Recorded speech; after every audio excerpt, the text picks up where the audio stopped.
Bismillahirrahmanirrahim. Qala al-muallif rahimahullahu ta'ala wa nafa'ana bi ulumihi wa maddana barakati fid dharain amin. Bismillahirrahmanirrahim.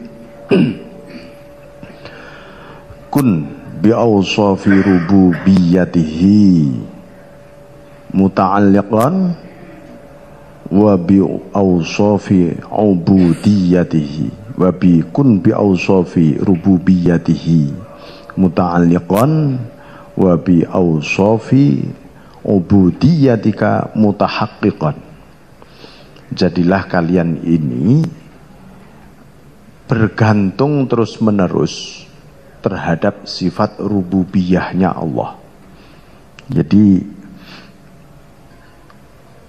sifat-sifat yang semacam maqamatus sifah ya, jadi ada sifat uluhiyah, ada sifat rububiyah, ada sifat rahmaniyah. Nah, ada lagi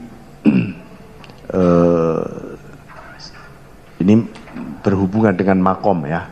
Kalau sifat semua ini sifatnya Allah, tapi ada persepsi ya, hubungan keterkaitan kita dengan sifat-sifat Allah itu ya, ini menimbulkan makomat. Di sini disebutkan oleh beliau kun bi awsafi rububiyyatihi muta'alliqan. Jadilah terus menerus kalian bergantung kepada sifat-sifat rububiyahnya Allah.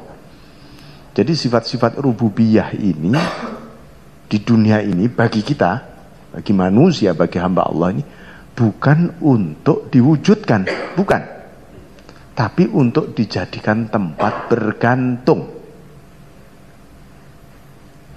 Nah, disinilah kemudian yang disebut takhallaqu bi khuluqillah, berakhlaklah dengan akhlak Allah, itu maksudnya kita bergantung pada sifat-sifat rububiyahnya Allah, bukan memakai sifat Allah, bukan. Ya. Ini banyak orang salah paham ya. Wah, berakhlak, wah kita harus niru akhlaknya Allah, sifatnya Allah. Lah kalau Allah Al-Muntakim yang maha pendendam, Al-Mutakabbir yang maha sombong, nah bagaimana? Syadidul Iqab yang maha menyiksa. Bukan mewujud, itu kalau itu namanya mewujudkan. Tidak boleh. Manusia tidak boleh menggunakan sifat Tuhan. Nah, tapi manusia harus menggantungkan dirinya pada sifat rububiyah itu tadi. Nah, untuk menggantungkan, makanya ini mempraktekkan menggantungkan ini tasawuf yang membahas. Dengan cara apa? Dengan cara menyadari kefanaan kita. Kita misalnya memandang sifat rahmannya Allah. Wah, kita nih Allah kan maha rahman, kita harus rahman juga nih. Bukan begitu. Justru kita ini fana dari sifat rahman itu. Diri kita nol total, nggak memiliki sifat rahman sama sekali. Biar disemai. Nah, itu loh. Biar disemai sehingga kefanaan ini sebagai prasyarat untuk bisa bergantung. Allah maha cukup. Untuk bisa bergantung kepada maha cukupnya Allah bagaimana? Ya kita maha tidak cukup. Maha fakir maksudnya. Kalau Allah maha mulia, kita harus maha hina. Allah maha kuasa, kita harus maha tak berdaya. Harus kebalikannya semua. Baru kita ini bisa bergantung. Tapi kalau sama-sama punya, nah namanya bertanding dengan Allah nanti.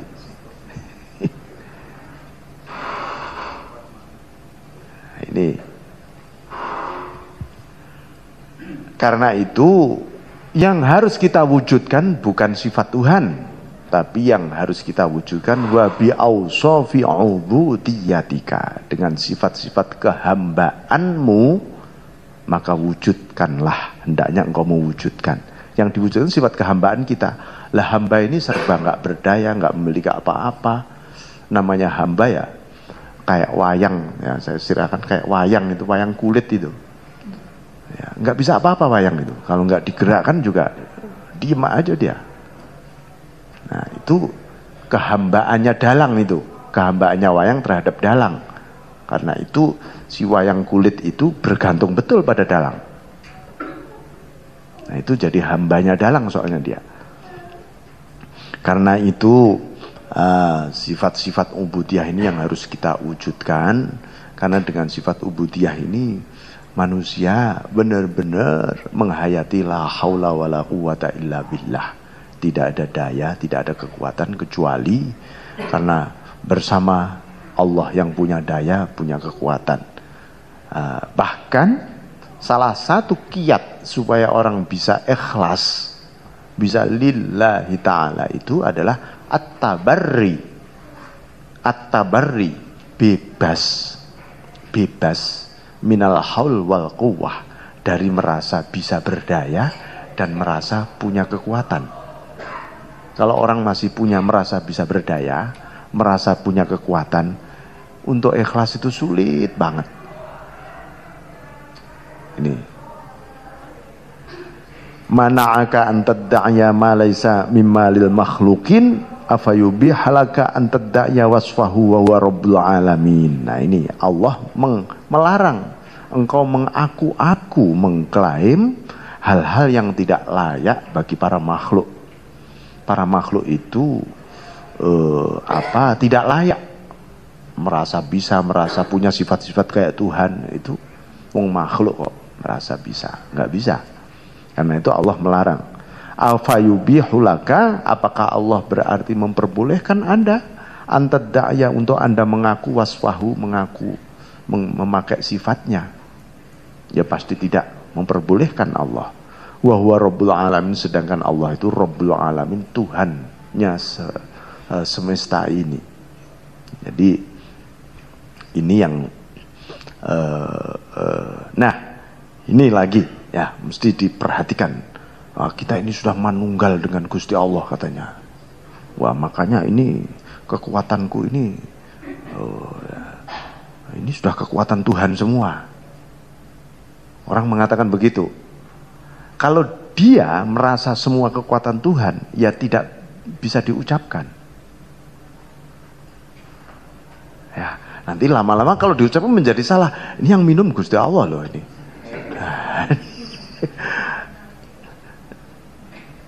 Bisa begitu, menjadi salah begitu, gitu loh.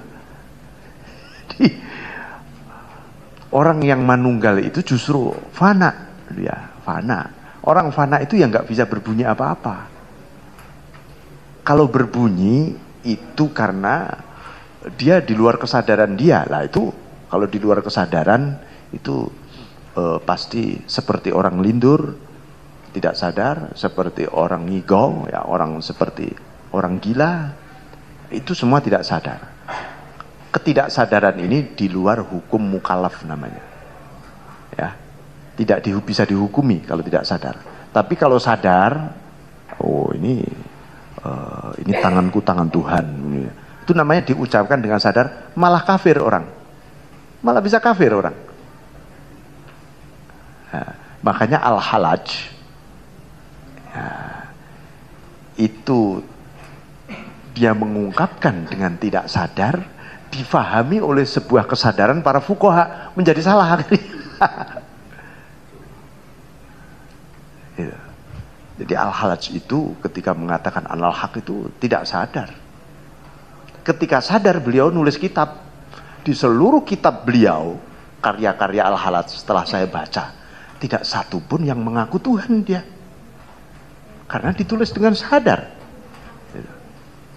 Malah dinyatakan, akulah hambamu dan engkaulah Tuhanku. Salah satu kitab beliau yang paling monumental namanya Tawasin, judulnya. Tawasin itu kumpulan syair al-halaj. Dulu beliau tulis dengan bahasa Persia, terus saya membaca setelah diterjemah ke Arab, saya baca itu nggak ada ini yang al-halaj mengaku Tuhan. Saya baru tahu, oh iya ini nanti tulis dalam keadaan sadar soalnya. Seperti itu. Karena itu kaifa takhrukul awaid walam takhruk wa anta lam takhruk min nafsikal awaid. Bagaimana kaifa tukhrukul awaid, bagaimana hal-hal kebiasaan sehari-hari ini ditundukkan kepadamu, sedangkan Anda tidak pernah menundukkan kebiasaan-kebiasaan itu bagi dirimu. Para aulia, para sufi itu banyak diberi yang disebut khawarikul adah, hal-hal yang luar biasa, apakah secara wilayah rohaniyah batin mereka, maupun hal-hal yang kadang-kadang yang sifatnya bisa disaksikan oleh para makhluk, dan itu sebenarnya juga di luar rencana para sufi, para aulia. Karomah sebagaimana mukjizat datangnya tidak pernah direncanakan oleh para nabi. Nabi Musa bisa membelah lautan, nggak pernah ada rencana planning untuk membelah lautan, nggak pernah ada. Karomah para aulia juga nggak pernah. Saya tak wiridan sekian kali biar hebat nih nanti, nggak pernah. Kayak para nabi juga dapat mukjizatnya di luar dugaan semua. Kadang-kadang para aulia, para nabi juga terheran-heran, loh tiba-tiba terbelah di lautan, gitu. Oh tiba-tiba kok tongkat saya jadi ular. Nah, itu namanya mukjizat. Dan kalau para aulia karomah, beliau itu tugasnya adalah apa? Antuh rikal awaid, justru tugasnya menundukkan kebiasaan-kebiasaan sehari-hari dalam dirinya. Biasanya kita makan 3 kali sehari, ya tundukkanlah sekarang sehari sekali. Itu kan kebiasaan itu. Misalnya tidurnya biasanya 8 jam 6 jam, oh ini kan kebiasaan, cobalah sekarang 3 jam dulu itu misalnya. Bisa enggak selebihnya untuk biasanya tuh ngobrol aja sama kalau ketemu kawan, bicara hal-hal yang baik ya, yang menimbulkan penyadaran menuju kepada Allah. Itu namanya menundukkan hal-hal kebiasaan sehari-hari gitu. Kalau manusia terbiasa menundukkan hal-hal yang sehari-hari itu, ya nanti oleh Allah juga hal-hal yang luar biasa pun diberikan kepada Anda. Di luar program Anda, di luar keinginan Anda juga. Gitu. Dulu ada seorang kiai dulu di Jombang, gitu. Rombongan tuh mobilnya tabrak brus, gitu ya. Semua hancur. Beliau tiba-tiba sudah sholat di dekat itu, sholat aja. Beliau juga nggak sadar kalau itu tadi terjadi tabrakan atau apa. Pikirnya juga lagi sedang sholat gitu. Tapi orang-orang kan lihatnya tabrakan ini gitu. Nah, itu namanya karomah, itu seperti itu. Tidak pernah direncanakan dan tidak pernah ada ilmunya. Gitu. Ilmunya apa? Ilmunya ya istiqomah. Istiqomah gitu. Nah, tumbuhnya seperti itu. Jadi kebiasaan di dalam diri kita ini kan ada kebiasaan ya.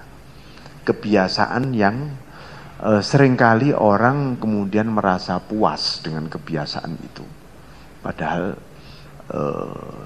ya itu kebiasaan yang kalau kita lihat kembali, kebiasaan yang sungguh memalukan juga. Misalnya kebiasaan mata memandang. Nah, contoh itu. Mata kepala kita itu kebiasaan memandang. Kalau melihat yang indah terpesona, melihat yang buruk kepengin lari, gitu. Melihat yang menjijikkan kepengin menghindar, melihat yang enak-enak pengennya datang. Itu kebiasaan.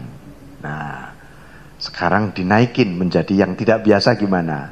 Kita memandang apa saja cepat-cepat hati kita yang memandang juga. Kalau hati kita memandang yang tersembunyi di balik yang tampak. Oh ada Engkau Allah. asma'mu juga ada di situ, af'almu ada di situ, sifatmu ada di situ. Nah, lalu tumbuh zikrullah tiba-tiba. Nah, itu kan hal-hal yang tidak biasa. Lah ini harus dibiasakan, harus ada keberanian membiasakan begitu. Gitu. Jadi misalnya orang biasa berbuat baik tapi dipikir-pikir. Nah, misalnya untungnya apa ya saya berbuat baik ini. Nah, itu kebiasaan, itu harus dibuang. Mikir-mikir berbuat baik itu harus dibuang. Nah, jadi itu namanya membiasakan hal-hal yang tidak biasa, ya, supaya oleh Allah diberi hal yang luar biasa di mata Allah, bukan di mata manusia, ya. Kemuliaan di mata Allah, bukan kemuliaan di mata manusia. Banyak hal, ya, misalnya Anda mudah tersinggungan gitu misalnya, ya, itu kebiasaan. Saya kan watak saya sudah begini, dari sejak lahir begini. Nah, itu hanya alibi saja kalimat ini, ya. Bisa nggak orang menjadi tidak tersinggung? Bisa, pasti bisa. Nah, itu dibiasakan, biasakan. Karena kebiasaan kita ini soal keberanian kita sebenarnya melawan diri sendiri. Soal kerelaan, misalnya ridho, namanya ridho terhadap apa yang ditakdirkan oleh Allah kepada kita. Biasanya ada satu peristiwa yang kurang mengenakkan, gitu. Kagetnya bukan main. Lalu biasanya untuk bisa sadar lagi kembali kepada Allah sehari itu dipikir ditambah masih hatinya masih panas, masih jengkel, sehari baru sembuh. Nah, sekarang misalnya sejam lah gitu aja langsung bisa sembuh gimana gitu. Langsung rasanya kembali ridho kepada apa yang diberikan oleh Allah. Ini kebiasaan-kebiasaan. Kalau orang membiasakan hal-hal yang tidak biasa, Allah pun akan memberi derajat istimewa, karena derajat istimewa itu juga nggak biasa sebenarnya. Nah, ini dibutuhkan ketegasan dan keberanian pada diri sendiri. Nah, pada diri sendiri. Nah, ini hubungannya apa? Apapun sebuah perlawanan pada diri sendiri itu pasti membawa keberuntungan luar biasa. Walaupun menurut nafsu kita yang berbicara, duh ini mesti rugi nih, ini mesti ini, untungnya apa ini. Terjadi pergolakan. Nah, kebiasaan melawan diri itu harus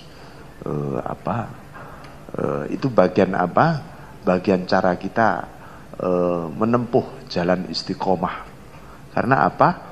Karena menuju kepada Allah itu semakin dekat dengan Allah sebenarnya, semakin banyak aturannya.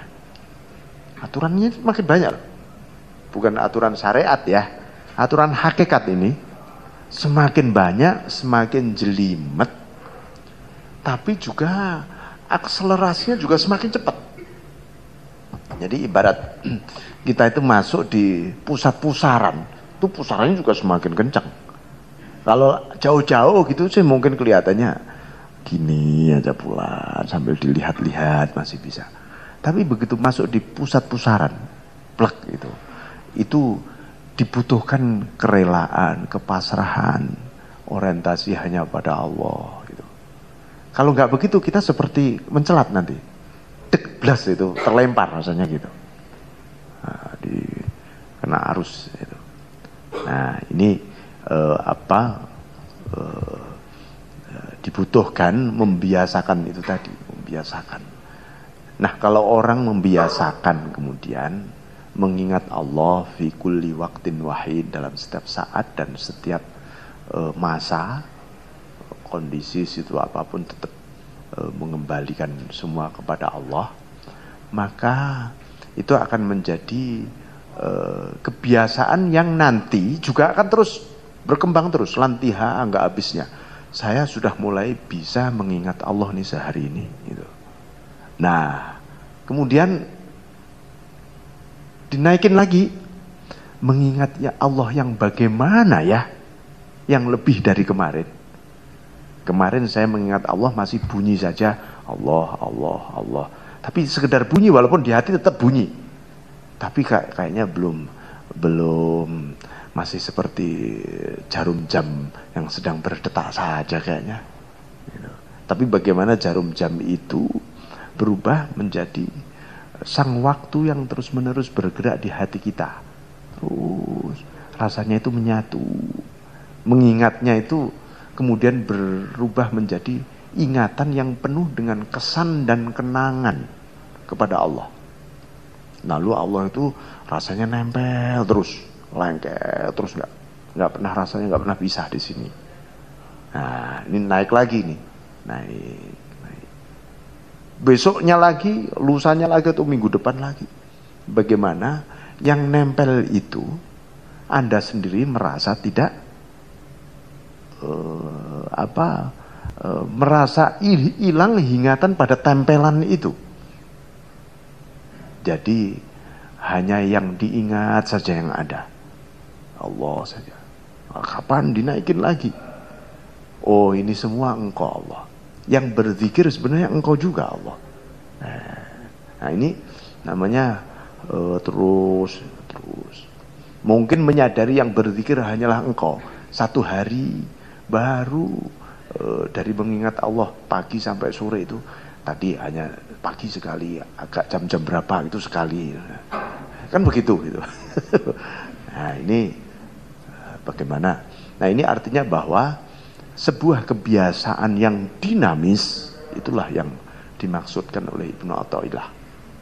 Kebiasaan yang dinamis sehingga orang tidak merasa final, tidak merasa sudah sampai misalnya.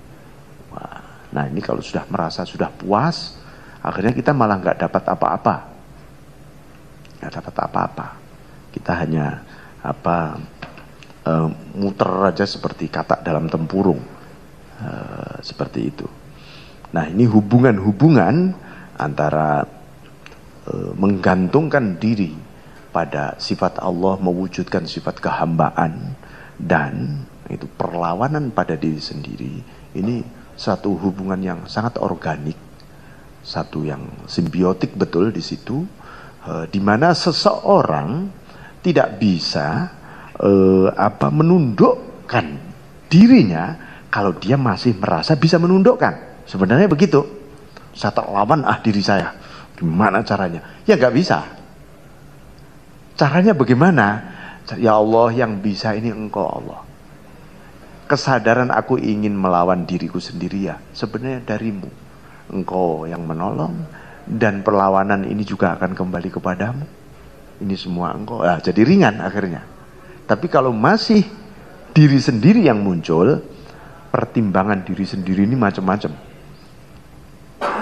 Pertimbangan diri sendiri ini loh, macam-macam nanti. Jadi abot, berat lagi. Ngelangkah saja berat sekali. Nah, apalagi kita ini menjelang bulan suci Ramadan ya. Ini bulan perlawanan betul.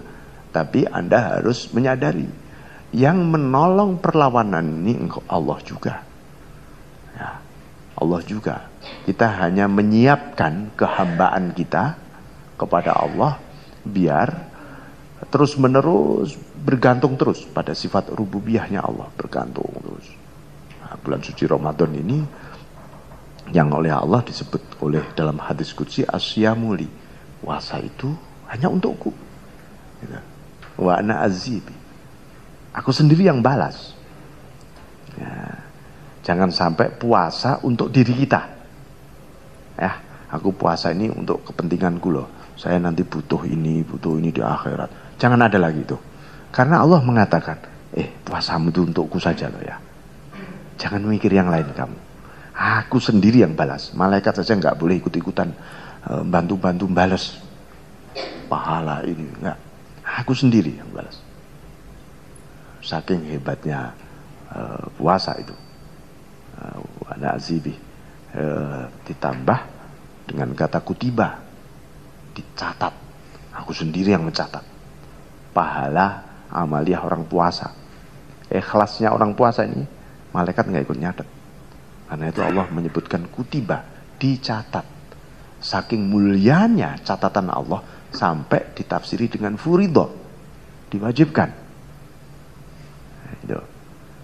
Jadi kita berharap semoga di bulan suci Ramadan masuk dalam daftar yang sudah dicatat oleh Allah. Sekarang sudah ada catatannya, ABCD ini bulan Ramadan ini yang berpuasa. Kalau kita ini nggak masuk di catatan sana, nama kita, mungkin puasa kita ya 3 hari, habis itu nggak puasa gitu ya, jelang hari raya baru puasa gitu ya, atau berpuasa tapi pokoknya poso-posoan gitu. Kira-kira, oh ini catatan di sana ya, oh ini latihan puasa mungkin gitu. Belum benar tidak disebut soimin soimat karena Allahu Akbar, Allahu Akbar, Allahu Akbar,